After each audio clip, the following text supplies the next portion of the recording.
Princess and the Pea.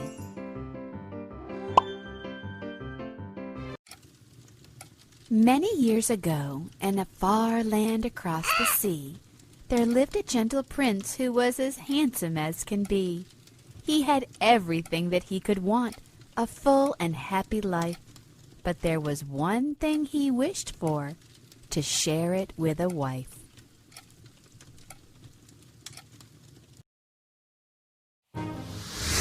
That day the prince decided he would travel round the world and talk to every princess till he found the perfect girl. I'll cross the world from north to south, I'll look in every town. There must be someone waiting who is worthy of my crown.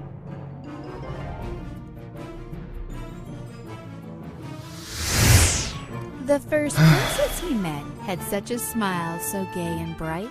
He thought, I like her very much, I think she may be right. But sometimes she would ask him to speak softly and not shout. Because her ears were so big, she heard everything too loud. The prince knew he couldn't stay so quiet all his life, and realized that this princess could never be his wife.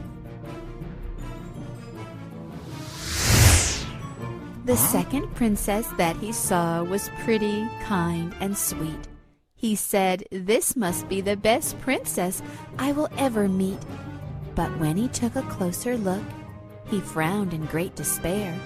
"I cannot put a crown upon a head that has no hair."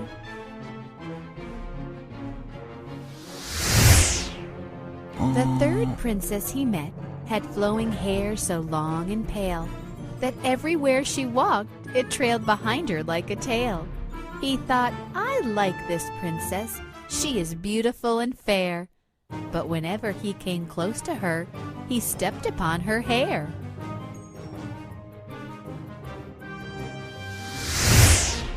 When the prince found the fourth princess, he thought she was the one. I've found her. She's so delicate. At last my search is done. But when he looked at her legs, his face grew glum and blue. He'd never seen such giant feet, too big for any shoe.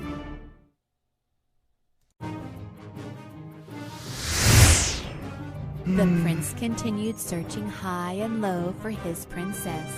And when he met the fifth, he thought, at last, hooray, success. A lovely face, a witty brain, a smile that really shone. But this princess was too short to reach the royal throne. Our poor prince finally went home and told his mom and dad, I cannot find my princess, and he was a little sad. I've searched the whole world over, under every tree and stone. I guess I'll never find her, and must live my life alone. But as he told his parents of his searches high and low, there came a knock from the front door in the big hall below. Could you please open up the door? A voice asked, meek and thin. I've come so far, and I'm a princess. Won't you let me in? It's getting late. I'm cold and wet, the voice went on to say.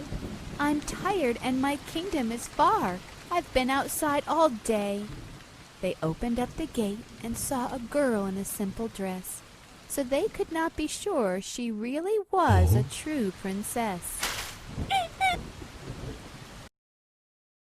The queen thought, my son is the prince, for him only the best. To see if she's a princess, I will put her to the test. Under her mattress I will lay a tiny little pea, and if she feels uncomfortable, we'll know she's royalty. The room was warm and cozy, but the princess couldn't sleep. She tossed and turned, tried everything. She even counted sheep. Although the room was pretty, and the sheets were soft and pink, the bed was so uncomfortable she didn't sleep a wink.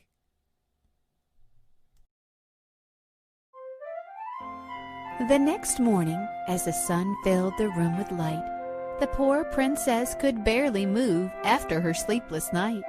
She tried to hide her tiredness and be a pleasant guest, but everyone could see the princess hadn't had her rest.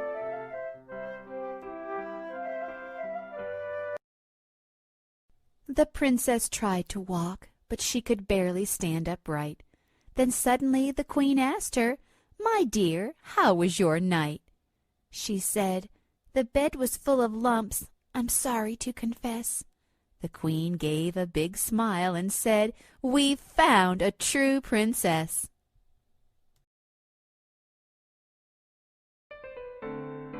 The queen then told her maid, "Get me the royal seamstress, run! For we have finally found a princess suited for my son. We'll make fine shoes and hats and sew gold thread into her dress, and she will have a wardrobe suited for a true princess."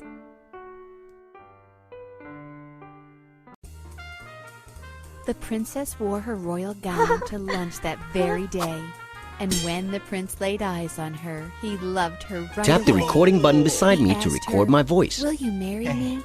I want to live with you."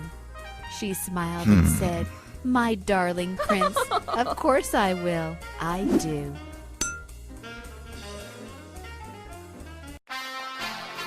A royal wedding, what a joy!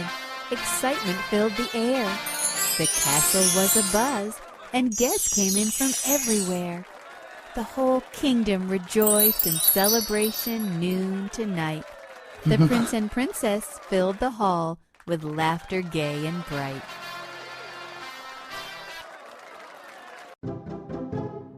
On their honeymoon, they traveled round the world together.